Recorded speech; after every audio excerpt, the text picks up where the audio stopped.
Hey everyone, and welcome back to Carmona Homeschool of 3. Today I'm going to be talking about babies and toddlers. Homeschooling when you have babies and when you have toddlers. So I'm going to go ahead and share my little tips. There's not a lot, so this won't be a long video, but I do get questions about how I homeschool with a baby, how I homeschool with a toddler. So I'm going to go ahead and share what I do with you. If you're new here, hi, I'm Emily, and don't forget to hit that subscribe button down below before you leave. Also give this video a thumbs up if you enjoyed it. That also lets me know to make more content like this. So let's go ahead and jump into this video. Okay, so these are things that I personally do to make our school days a little bit easier with the baby. So I did this when I had Ariella. I do this now that I have Noah. Basically what I do, and I find is the easiest, is I school when the baby sleeps. So I like to start school like after my husband leaves for work. This is the ideal situation where we sit down, we have our morning time, then we get to Jocelyn's independent study work where she does that by herself. I sit down with Ariella while the baby sleeps.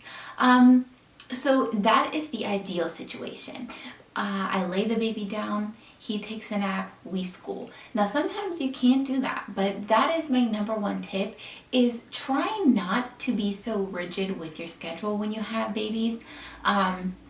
Just because you have to do what's easiest for your family. You have to do what's easiest for you, and it's definitely a lot easier to teach other children when your baby's napping. So there's that. Along with that, let me say this.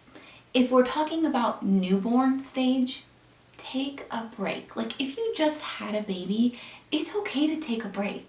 It's okay to push your school year like out a month, out 3 weeks, out 2 weeks, like whatever you feel like you need, but don't feel like you have to rush right back into school. Like that's the beauty of homeschooling, is we can take a break when we need to. And if you have a newborn, I definitely suggest taking a couple weeks off, if not 4 weeks off once you have that little baby. Another tip that I used in the beginning with the baby was to get a carrier. So usually in the beginning, the first few months of their life, they sleep. And if you put them in the carrier, they usually fall asleep, unless you're one of the unlucky ones whose babies don't like to sleep in a carrier. And for that, I am so sorry. But so Noah loved to sleep in the carrier. I would just put him in there and teach the girls, and he'd just end up falling asleep in the carrier, which is a real blessing. So if you can get a carrier and your baby enjoys being carried, that's a huge thing to be able to go ahead and teach the children while you're just wearing the baby. So definitely when you have babies and toddlers, take a lot of breaks. It's okay to do that. Again, that is the beauty of homeschooling. We're not on this rigid schedule. We don't have to be on this rigid schedule like public school. We don't have to go, okay, we're going to school from 9 o'clock to 3 in the afternoon. We're only going to get a lunch break and maybe a 10-minute break in between the morning session and the afternoon session. Like homeschool does not need to be like that. I mean, if that's the way you function, then good for you. But that is definitely not the way I function. I need multiple breaks, especially with little ones. I have a little boy, he just turned 9 months old, and I have a little girl who just turned 3 years old. And then I have my 8-year-old daughter who I do the majority of our homeschooling with right now. So when we're in subjects like math where she really needs me to focus, if the baby is being fussy, I will just say, you know what, let's just put this aside. Either wait till he's calm or wait till he takes a second nap, like whatever the situation may be, until we can get back to that math. Even sometimes if it's, okay, let's wait till the baby goes to sleep tonight and we'll get to that one subject so that way we can finish it. I know that's not ideal. A lot of people don't want to be doing homeschool at night, especially like when their spouses come home from work. That's like the last thing they want to do, is be sitting there with their kids doing more homeschool. But if it's necessary, it's an option. Okay, so my next tip is going to be dealing with toddlers and how I homeschool around our toddler. So I started including Ariella in our school days. She didn't have to be doing anything educational necessarily. She could just be sitting down coloring. Well, for a toddler, that's kind of educational. You know, they need those writing skills. So anyway, what I suggest is buying things to keep your toddler entertained. That is how I included her in our school day, by buying some coloring books that she would only be able to use in the schoolroom, and some special crayons or some special markers that she could only use in the schoolroom during school hours. So these weren't things that she had access to all the time. And if you're a mom, you know, if you show your kid new things, they have more of an interest in it than going like, okay, go grab some toys from your room that you've been playing with, you know, for years now, and bring those in here. So if you give them something new, like I said, a new coloring book, it doesn't have to be expensive. Go to the Dollar Tree, pick up a coloring book, some crayons, pick up some little activity books, pick up some little new puzzles, and keep those things in the schoolroom for only school time, and only to include them in school. Maybe even some Play-Doh. If you're one of the parents who don't care about Play-Doh mess, then hand her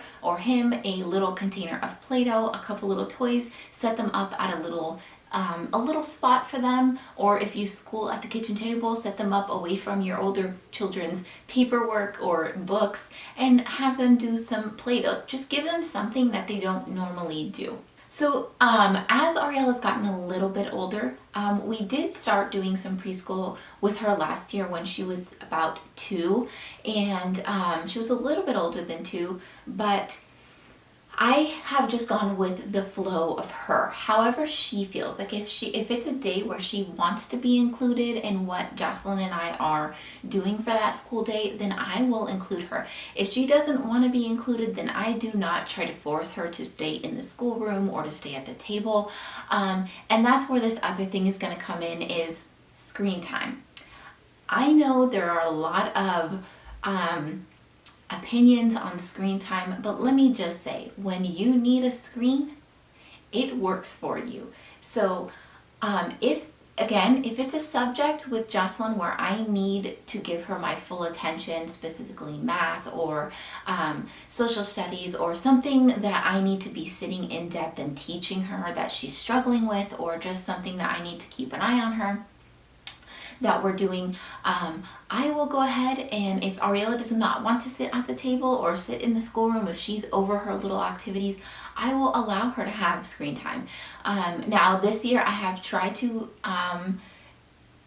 implement more things for her preschool, that way she doesn't spend as much screen time. But if that's what she chooses to do, that's what I need at that moment, is for her to just kind of do her own thing and allow me to teach my older daughter. So that also goes along with the fact that Ariela has been really interested in schooling with us since she was old enough to kind of know what was going on. So I do my best to include her in everything. And I did just go ahead and start preschooling her at 2 years old. Like I said, she was a couple months past 2, and those few months in that 2-year mark make a difference, because they just develop so quickly in that from 2 to 3. Like they become they just become an older child. I mean, obviously, but they start to learn new things, new skills. They talk more. They're more independent. So again, I went ahead and I started her on preschooling early. Now, not all children will be ready to do that, but she was ready for it. She was interested in it, and so I created up a preschool binder for her. To keep her entertained and doing something school-wise while we were at the table. So I went ahead and just introduced her to preschool early. I do sell that preschool binder. I'll link it down below if you want to order one.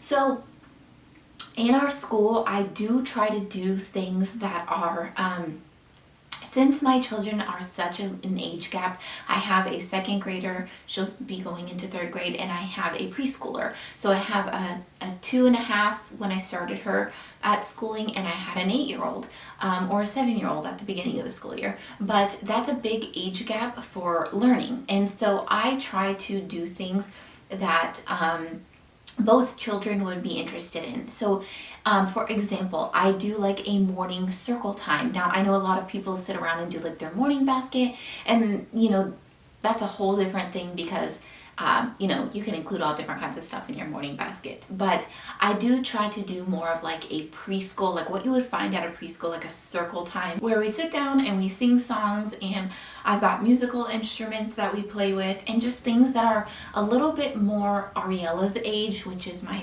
3-year-old. So I try to implement things that go with both age groups. That way we can kind of do things together as a family, as opposed to her just sitting at the table with us doing her own thing and my oldest is doing her own thing. So I do try to do things where we're actually doing things together. So I do things, like I said, circle time.